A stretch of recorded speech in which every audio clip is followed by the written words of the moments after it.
नमस्कार, मैं आदर्श कुमार। आज आप सभी के लिए खुशखबरी लाया हूँ।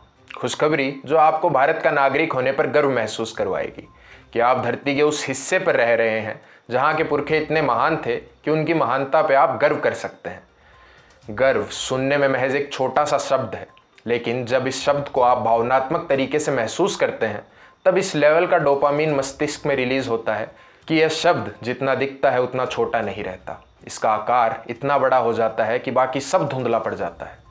और यही इस भावना की एकमात्र कमी है कि जब आप अपने पुरखों पे इतना गर्व करने लगे कि यह गर्व आपको खुद कुछ करने लायक ही ना छोड़े और आप उसी गर्व की खुशी में अपना पूरा जीवन समाप्त कर दें और आपकी जो आने वाली पीढ़ियां हैं उनके पास भी गर्व महसूस करने के लिए आपके वही पुरखे हों जो आज आपके पास हैं, जबकि आपका उद्देश्य यह होना चाहिए कि आप अपना जीवन कुछ इस तरह व्यतीत करें कि आने वाली पीढ़ियां उससे किसी हद तक कुछ ना कुछ प्रेरणा प्राप्त कर सकें। खैर, सबका अपना जीवन है, जैसा मन होगा वैसे ही व्यतीत करेंगे। चलिए, आपका ज़्यादा समय खराब न करते हुए मैं आपको खुशखबरी सुनाता हूँ। आप सभी को पता है कि अंग्रेज़ हमारे देश से बहुत सी ऐसी चीज़ें अपने देश में ले गए जिनका हमारे इतिहास में एक अहम हिस्सा था। कुछ उन्हें भारत के उस समय के राजाओं और अधिकारियों से तोहफे में मिली तो कुछ पे उन्होंने स्वयं अधिकार जमा लिया। इन्हीं चीज़ों में था एक हथियार जिसे वाघनख कहा जाता है और इसका इस्तेमाल छत्रपति शिवाजी महाराज ने अफजल खान को मारने के लिए किया था। वाघनख इस समय लंदन के विक्टोरिया एंड एल्बर्ट म्यूजियम में रखा हुआ है। म्यूजियम के दस्तावेज यह बताते हैं कि यह हथियार अंग्रेज़ों के अफसर जेम्स ग्रांट डफ का है और इन्हें यह तोहफे में मिला था मराठा पेशवाओं के प्रधानमंत्री के द्वारा और भारत सरकार अब इसे वापस लाने वाली है। सूचना है कि नवंबर के महीने में यह वाघनख वापस भारत लौट आएगा।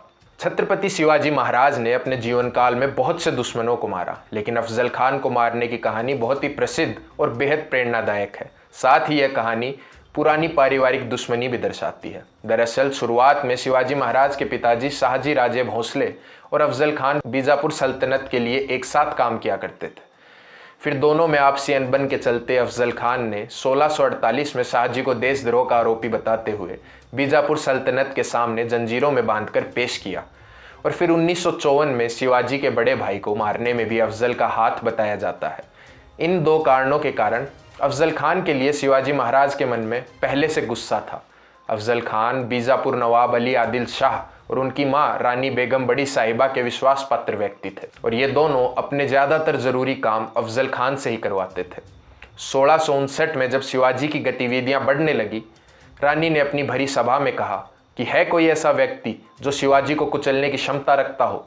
यह बात सुनकर अफजल खान ने भी भरी सभा में कहा कि वो शिवाजी को पकड़ कर लाएगा, वो भी अपने घोड़े से बिना उतरे हुए।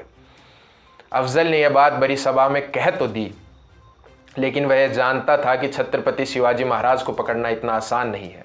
इसलिए उसने बड़ी बेगम से अकेले में बातचीत की तो बड़ी बेगम ने उसे एक रास्ता सुझाया कि उसे शिवाजी से दोस्ती का नाटक कर धोखे से वार करना चाहिए, जिसे मानकर अफजल ने शिवाजी को धोखे में लेना चाहा और कुछ समय बाद अपने एक विश्वास पात्र दूत कृष्णाजी भास्कर कुलकर्णी के जरिए मीठी मीठी बातों भरा एक संदेश भिजवाया। शिवाजी ने संदेशवाहक को उचित सम्मान दिया और उससे अकेले में काफ़ी बातचीत की और शिवाजी महाराज ने उस दूत के मुंह से अफजल खान की असली मंशा जानने में कामयाबी हासिल कर ली। फिर शिवाजी महाराज ने अपने दूत पंताजी गोपीनाथ के हाथों अफजल खान को एक संदेश भिजवाया, जिसमें उन्होंने अफजल को जावली के जंगल में आमंत्रित किया और कहा कि आप यहाँ आ जाएं तो मैं अपने हाथों से अपनी तलवार आपके सामने पेश करूँगा। फिर यह तय हुआ कि प्रतापगढ़ किले के नीचे एक पहाड़ी पर अफजल खान और शिवाजी महाराज की मुलाकात होगी, जहाँ दोनों अपने अपने हथियार और अपने 3-3 सैनिक ला सकते हैं। शिवाजी महाराज ने अपने सैनिकों को जंगल में तैनात कर दिया और साथ में निर्देश भी दिए कि यदि उस मुलाकात से वे जिंदा वापस नहीं आ पाते हैं तो राज्य का प्रशासन किस प्रकार चलाया जाएगा। उसके अलावा उन्होंने बताया कि वे तोप का गोला चला के हमले का इशारा करेंगे। जैसे ही तोप जले तो अफजल के सैनिकों पर हमला कर देना। 10 नवंबर 1659 की सुबह छत्रपति शिवाजी महाराज और अफजल खान के मिलने के लिए एक शामियाना तैयार किया गया, जिसे ऊपर से नीचे तक बहुत ही कीमती साजो सामान से सजाया गया। शिवाजी महाराज ने एक सफ़ेद पोशाक पहनी, जिसके नीचे उन्होंने लोहे की जंजीरों से बना कवच पहना और अपनी दाहिनी आस्तीन में एक हथियार रखा जिसे बिछुआ कहा जाता है और बाएं हाथ में शेर के पंजे जैसा वाघनख छुपा लिया और अपने सर की सुरक्षा के लिए अपनी पगड़ी के नीचे लोहे की टोपी पहन ली। अफजल से मिलने के लिए शिवाजी महाराज अपने 2 विश्वास पात्र साथी और तलवारबाजी के महारथी संभाजी कावजी और जीवा महला को लेके गए थे।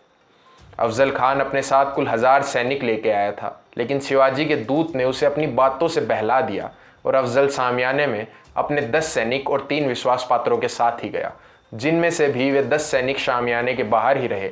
जैसे ही शिवाजी को खबर मिली कि अफजल खान शामियाने में पहुंच चुका है, तो शिवाजी भी शामियाने की तरफ चल पड़े और जैसे ही वे अंदर पहुंचे तो अफजल खान चिल्लाने लगा, एक जमींदार के बेटे के पास राजकुमारों की तरह शामियाने सजाने की दौलत कहाँ से आई। इसके जवाब में शिवाजी ने कहा, ये गद्दे कालीने सब आपके ही हैं, आपके साथ ही बीजापुर वापस जाएंगे। अफजल खान को यह बात पसंद आई और उसने अपनी बाहें फैला दी। शिवाजी का कद और शरीर अफजल खान से काफ़ी छोटा था। शिवाजी मुश्किल से अफजल के कंधों तक आते थे, इसलिए जब शिवाजी अफजल के गले लगे तो अफजल ने शिवाजी की गर्दन को जकड़ लिया और शिवाजी की पीठ पर वार किया, जो शिवाजी के कवच के कारण असफल हो गया और मौका मिलते ही शिवाजी ने अपना वाग्नख अफजल की पीठ में घुसा दिया और बिछुए से पेट पर वार किया, जिसके बाद अफजल जोर जोर से चिल्लाने लगा, धोखा धोखा, जिसे सुन के अफजल के विश्वास पात्र सैनिक सैयद बंदा ने शिवाजी के सिर पे वार किया, लेकिन लोहे की टोपी होने के कारण शिवाजी बच गए और जीवा महला ने सईद का हाथ काट दिया। अफजल इतनी देर में बाहर भागकर पालकी में बैठ गया, लेकिन संभाजी कावजी ने उसका पीछा कर पालकी चलाने वालों के पांव काट दिए और अफजल खान का सर काट के शिवाजी के सामने पेश किया। और उधर शिवाजी के सैनिकों ने भी अफजल के सैनिकों पर हमला बोल दिया था और शिवाजी यह युद्ध जीत गए। आपको वीडियो कैसा लगा नीचे कमेंट करके ज़रूर बताएं और वीडियो को ज़्यादा से ज़्यादा शेयर भी करें। धन्यवाद।